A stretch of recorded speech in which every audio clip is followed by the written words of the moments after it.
Levon, back in India, Yeah. how's it feeling? 2 days here. Great. Very excited. You were playing at the Singfield Cup, quite a busy period for you. How did you decide to play here? Well, I've been not playing too much this year. So when I got the invitation, I was fascinated to play. I thought that Singfield Cup is my last classical tournament in a year, but there's this opportunity to play, and I love to play. And especially I love to play in India.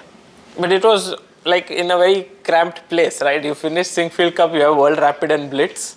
So it's perfect. Anyway, I need to come, to this part of the world, Eurasia.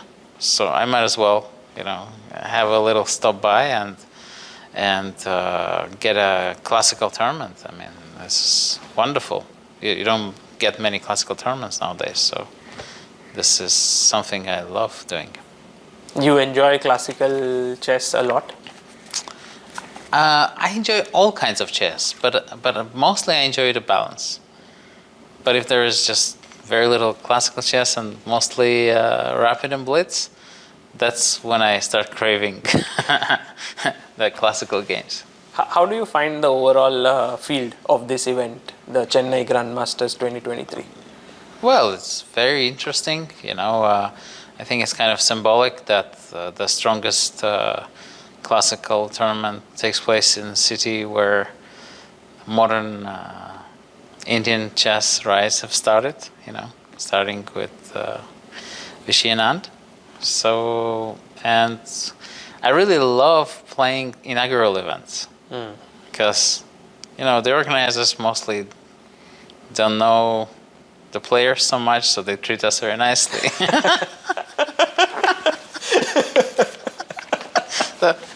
So just a recommendation for everybody who's just joining the chess scene, just make sure you play the inaugural events. Once you start knowing the organizers, they know you well. And Yeah. But sometimes it's nice to go back to a place where everyone knows you. Sure. No, I love that too. But I remember like the first couple of Linarses I played, that were in Mexico and in Spain. They were absolutely amazing. We're staying in the best resorts ever. And, slowly, slowly but surely, the level goes down. Well, what did you feel about Chennai? I think you were there at the Olympiad, but that was a little bit on the outskirts of the city. It was in Mahabalipuram. Here, you went around a bit. How did you find the city? It's very interesting, actually. It's because from the big cities in India, I've been to only to Kolkata because Jaipur or Goa are they feel kind of smaller, in a way, and of course there is a very different vibe here from Kolkata. It's kind of more, I would say, more chill. Because I'm used to this a lot of noise, mostly in Kolkata, and here I was surprised. It's more relaxing here, and maybe it's the climate, and maybe it's the food, and the feel of the ocean and the river. Maybe that's the thing. I don't know. You love nature, I think. Very Even much. when you were checking in, they said you have the city view. You said, is there a garden view? You wanted that nature around you. No, here it's very nice. I think it's a wonderful hotel, and there is a forest nearby, so it looks great. And overall, the tournament has many interesting aspects to it. There are 2 candidate spots there. Gukesh and Arjun have good chances in FIDE circuit, while Parham has a outside chance with a rating spot. How does that figure things for you as a participant here? In fact, I really never thought about it. The thing is, there is no pressure for me I'm just here to play a tournament. So, and whoever plays well, I think that's that's something that is going to happen in any tournament. Some people are going to play well, and some people are going to fight for something. Well, I fight my own battle, I would say, and my battle is trying to win the event, and try to play good chess. For you personally, how important is this event? Because I was checking, and let's say a year ago you had a rating of 2775, and now you are down to 2723, which is you lost 50 low points. What happened, and do you see anything particularly that went wrong, or? Yeah, I think I wasn't playing good chess overall. There are many reasons for it, but I think I'm slowly regaining my form, and this type of things, some adjustments, some understandings of things, and I do believe that ELO is a true representative of strength. I do believe it's very fair, and I do believe that I have to learn, and I have to adapt, and I have to try to prove that I'm a better player than my rating, which is, rating always shows the form and the strength. So it's an uphill battle, but that's what I love. This learning aspect which you have, do you think that it's getting more and more trickier nowadays in chess? Like, for example, earlier people would prepare openings and come. Now many people come with one game ideas. Like, that has become the new norm. It seems like every game you should have a new idea. Is it getting tougher to be more, to keep learning things, to keep adapting, to stay sort of at the top? No, of course it's tougher because there is much more competition. I think generally the level is very even. There are many great players. I think nowadays you are not guaranteed to win against any grandmaster, in fact. So it's been a blessing for the game of chess, to have so many strong players and so much popularity of the game that it's raising its level. Well, I'm not really concerned about winning or improving or proving anything. I'm just very curious. I'm always very curious in life, and I'm curious in chess, and to see and to apply my knowledge. So whatever I have learned throughout my career, or let's say a week ago, I want to apply every day. So, and that's what excites me in life. Curiosity is actually a sign of a person having sort of no conditioning in a way, no ego, just being very curious, wanting to learn from different things. How did you develop this quality of being curious? Well, my dad is very curious. Generally, my family is very curious and very spontaneous, and this is something we have in our DNA, and this is something that I want to make sure that my daughter has, and everybody I care for. I think because it's it's an important thing, because if you are living a life, at some point you're going to get bored. Because things are very similar. Unless you start going deep into learning things. Because if you look at the surface, the tree is a tree and the grass is a grass. But if you try to, go deeper, you'll find that there are many, many fascinating things about this particular specific thing. And this is what chess is actually all about. You may, quite often you hear this, oh, this is so boring and this is so dull. But it never comes, from strong players. the weaker you are, the more things seem dull to you. And the same, I think, applies to many aspects in life. If you are a good liver of life, you won't get bored. Yes. No, because the less you know about the subject, the more you think it's, oh no, it's just boring.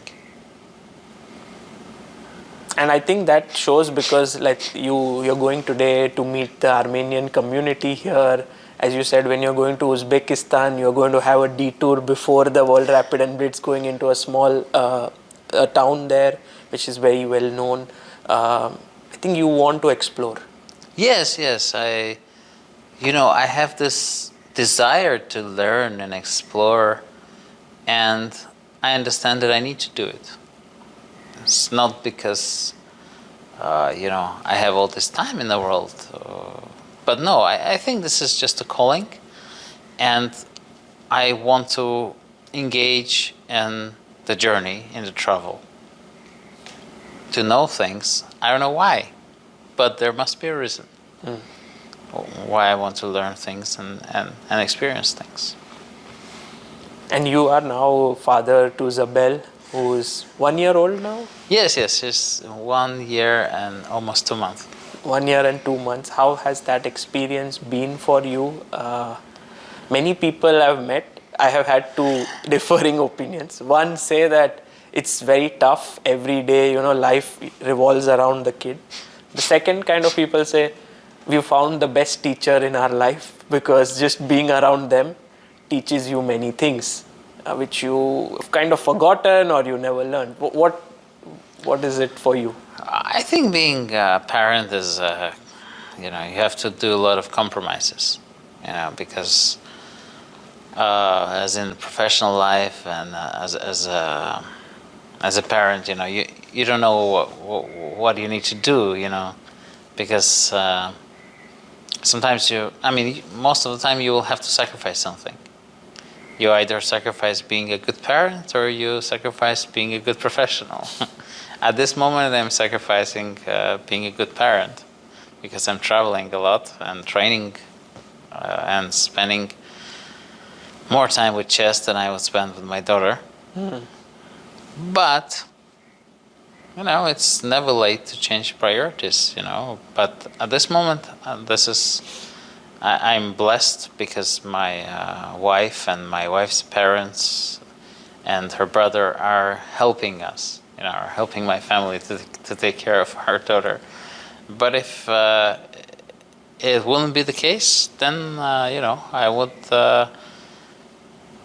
guess I would compromise. I would try to find the right balance in this. But definitely there is a lot of things to learn when you become a parent. Just from the most mundane tasks, they become very difficult when it's you who's doing it and not somebody else.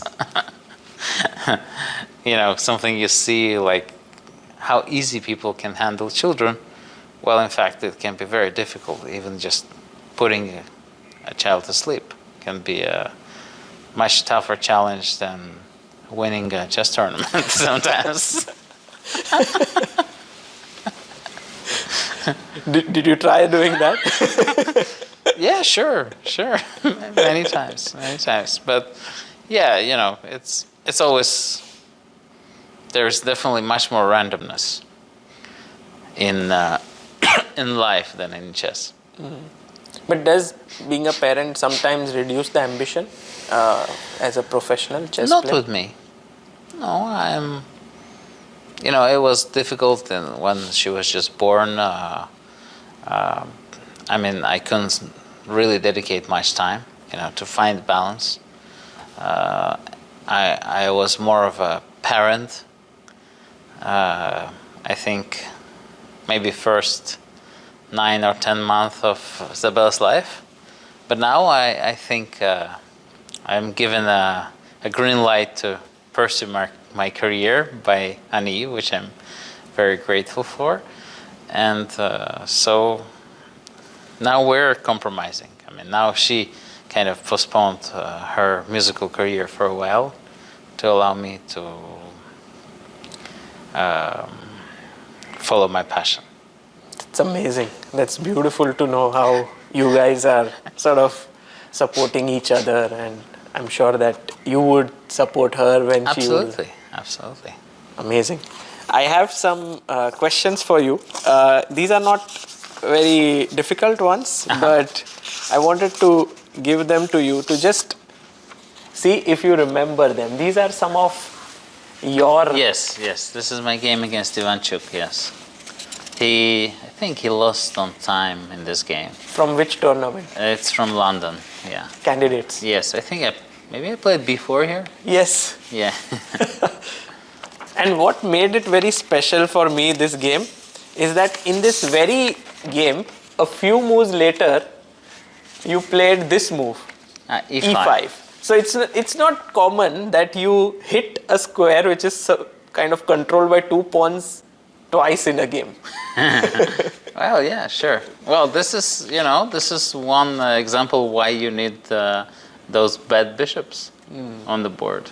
I mean, so-called bad, because the bad bishops protect good pawns. But Ivanchuk, when you played against him, did you feel what the world feels about him, this creative genius and so on? No, I never felt it. Never. I mean, he beat me so badly, I never felt any good emotions. I think out of our first, 9 or 8 resultative games, I think I won the first and then he won 7. Wow. I mean, how could I feel anything? You know what he was doing? I mean, I had to play in a league. And Chucky was somewhere playing a tournament. And I think Friday he's playing a tournament. It's the last round. Sunday is the game. Saturday is the game in the morning. And he's somewhere far. And I had this feeling, I mean, because he's been just coming and collecting. I had this feeling, okay, he's going to make a short draw and then hop on the plane, come beat me and go back. Somewhere. That's what he did, actually. Really? Yeah. But I'm proud to say this didn't break me, because now I think I'm +1 against him. Wow. Being -7, I got back. It takes one game, right, to change that, or not? Well, much longer, but for me. But, well, because, I won the first game. But then, so if it was just one game, I wouldn't have won that first game. No, but I think what it took respecting him. When I was not respecting him, when I was thinking, this guy, he's just a trickster. And when you respect somebody, you try to understand why are they beating you. And at one moment I understood. And then I understood that his weakness lies in his strength, which is very common in chess. So if you're good at certain things, mostly you're bad at defending against the same things. So in what way did you find... So Chucky is a fantastic player with a slight advantage. And his weaknesses, I mean, if we can consider it weakness, because a player of such calibers have very little weaknesses. But he is more or less not his best side is defending those slightly worse positions. And then I told myself, I don't have to beat him. I just have to get a slightly better position. And then I won many games. He would sort of lose himself, I mean, make some errors and so on. Yeah, he would get nervous because, he's so good at playing those slightly better positions that he understands the dangers in them. And that makes him nervous. Amazing. That's so deep. Here's another one. I think this one I kept mainly to trick you, but let's see if you... Yes. You remember, yes? Sure. Really? This is against Munizaba. Really? You remember the name as well? I think so, yeah. And which this event? is 1993. This is in Slovakia, I think Bratislava. Under 12 World Or Champion. is it? Or no, it's Szeged. Yeah, it's Hungary, Szeged. It's one other. Yes, one of those tournaments. Under 12 Under World 12, Champion. Yeah, so it's in Szeged. Yes. Bishop a5 and bishop a6. Yes. After Yes. 27. It was beautiful. Thank you. Bishop e6 and sort of deflecting. Here's another one. This one you would find it. Yes. This is against Hikaru, rook b6. No, wait. Yes, it is. Yes. It's rook b6. Yeah, rook b6. Yeah. But you know what made me really amazed about this game Yeah. is not the moves per se. I mean, firstly you put one rook on c6, which is thematic. Then you shifted it, brought other rook to c6, and the bishop was there on d7, could take it all the time. But his attack looked so threatening on the other side, and Hikaru is known for his King's Indian. Yes. But it never went anywhere, and you just broke in on the queen side. Yeah, it was King's Indian before the computers. Because now the computers, when you show them this line, they say white is much worse. I mean, black's attack is very strong. But this is back in the day when computers were very weak, and I was just so convinced that this attack goes nowhere. And you know, it's one of those things that happens a lot in chess. You are infecting your opponent with the same wrong ideas. So if you are sure that your position is winning, quite often, even though it's not, your opponent kind of goes with it. It's He like starts- mutual blindness in Yeah, chess. yeah. They it's psychological. Somehow, then your opponent starts defending from a completely winning position, trying to make a draw. So this I have seen you using so many times. This is your like. You know what this is?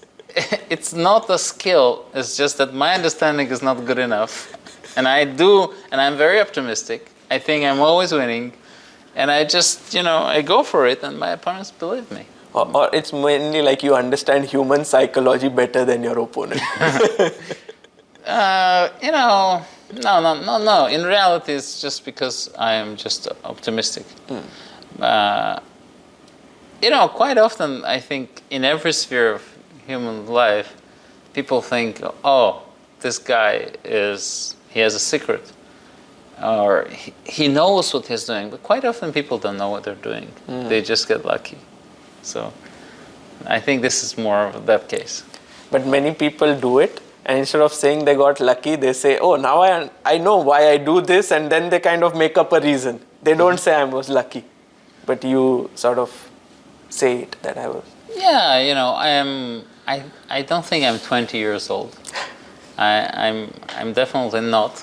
I'm older than that, although I look so young and good looking. You would think I'm 20, but I'm not.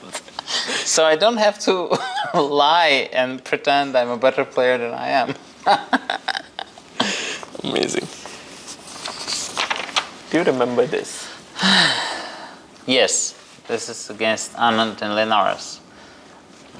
Yeah, this was a very important game for me, actually, from confidence thing, because I think I lost. Did I lose first two games? I'm not so sure about it. It was 2008. Yes, maybe I lost the first game. I lost a really bad game, maybe against Topalov, actually, in the first round. I'm not sure who I lost, maybe against Ivanchuk, but my usual suspects. And then I come, to the game, and I'm playing against Vichy with black. Of course, it's not the greatest pairing when you lose the first game with white. And I think I was playing good this game. It's a beautiful game, actually. Yeah, I think I was putting some pressure, and the position was equal, and then Vichy lost his sense of danger, because this is something he's really good at. So I was very, very happy with it. That normally, he feels when there's danger and he neutralizes immediately.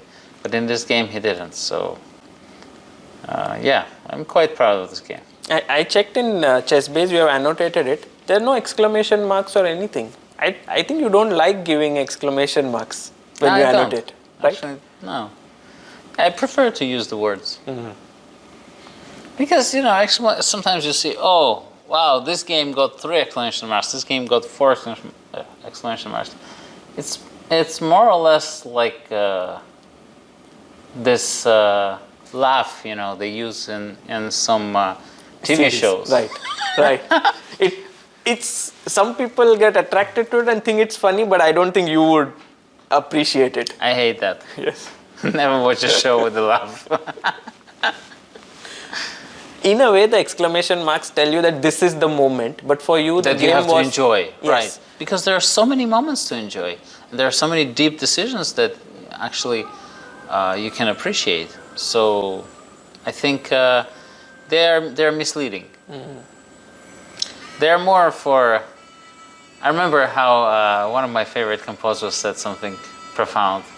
He said those competitions for brilliancy, for competitions for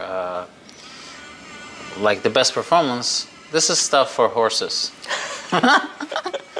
It's true, because real artists, they never really go to certain competitions and play all the stuff like a robot and make it perfect. They can play anything. And I think it's the same for chess players. If you're a good player, if you're if you reach the level of understanding of the game, it's really not about the opening, or it's not really about the position that you're going to play. It's about how you're going to handle this particular situation, what you're going to find. That's why, for example, one of my favorite players, Vasily Ivanchuk, he always would think for hours in positions that he knew very well, because he would try, to look at it from a new perspective. And that for me is the beauty, not just, exclamation marks or some sort of repetitions. With this best game prize, and it's kind of so attractive to the people around us that it Yes. gains prominence. It's the same about numbers, it's the same about, let's say, Sure. everything. And it's so difficult to break through it, because you can think of yourself as sort of not interested in those things, but when everyone is interested in those things, how do you sort of stay away from it? It's also, in a way, let's say, money or being the Right. richest person, and all of this falls under that. Well, it's so subjective. But when you start understanding that it's so customary and subjective, all those top 10 lists of the world or things like this, they are good guidance. You can kind of, for sure that if this person has produced something that everybody loves, it definitely has value. But at the same time, a lot of things that are produced by humans are incredible while people don't really know it. Exactly. And therefore, I think we can use both. You can use the general knowledge, but also judge for yourself. Because, I find a lot of beauty in certain things that are unknown, and it like chess, it takes a knowledge to understand what's going on. It takes a long time to really understand, wow, this game is amazing, although it seems like there's nothing special about it. And I think same applies to every field of human creation. Like music, or Yes. making food, or Absolutely. everything. Absolutely. Amazing. And the thing is very interesting. I'm sure you know this. Sorry to bring this up. Why? Because you lost. It doesn't matter. It was a beautiful game. Exactly, I wanted to know. But what I thought is, the last move that you played again in that game, rook e3, not last, but. Yes. And here Vishy makes that same motif against you on e3 square. Yes. sort of interference.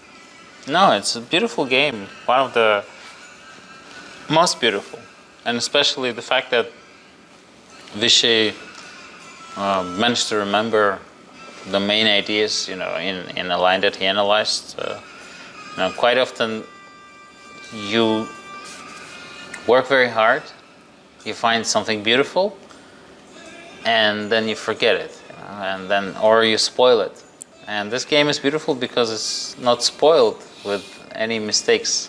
I mean, only from my side, but it's understandable. I was facing an idea that is absolutely ingenious. And when Vishy speaks about it, or like the world speaks about it, it's one of the most brilliant games, and I think also Vishy considers it as one of the best games. How does that make you feel? Because everyone's talked about the game from his perspective as a winner, but from your perspective. Well, I always lost very beautiful games because I think the reason is I always fought. I always gave chances to my opponents and I always tried to challenge it. At the same time, I also won a lot of games like that. True. Because I went for the battle, and I still want to do that, and I still am excited, for this confrontation. Because if you decide not to lose a game as a strong player with white, you're never going to lose a game. You're just going to play very safe and nice, and have a good sleep and die in your own bed, and with a nice sum in your bank account. But is this life that is worth living? It's a good point. Levon, because you think so deeply, I want to ask you one final question about Magnus. Because you played so much with him, you've beaten him, you've also lost to him. He's clearly considered as the best in the world for now over a decade. Yes. What makes him so good? Not just, everyone said endgame skills and all of that, but he's facing guys like you who are so deep thinkers, who are working so hard. What keeps him so much at the top? I think he's intolerant to losing. For him, losing games is such a big deal that he just refuses to accept the thought that he's going to lose. And therefore that, it becomes a part of his kind of DNA, almost robotic, that he's going to cancel any possibility of losing. He's going to do his maximum. But it's not good, right? Sometimes it's too much of pressure. But that's his personality. I think the biggest pressure is when you do something that is not part of your personality. So he does something that is part of his personality, and I do something that is part of my personality. So I think it's important to know what you are and what you're capable of doing. Because of course, for a majority of people, the pressure is immense to fight in every single game. That's not an easy thing to do. And he definitely, he got what Fischer was doing, and he went further as a sports person.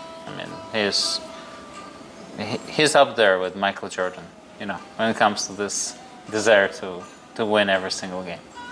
It's amazing. Thank you, Levon, for these deep insights. It was chess knowledge, life knowledge, all rolled into one. Thank you for coming to India. Thank you. And we hope that you will have a wonderful tournament. I look forward to it, and thanks for a nice chat. I always love talking to you, Sakar. Thank you.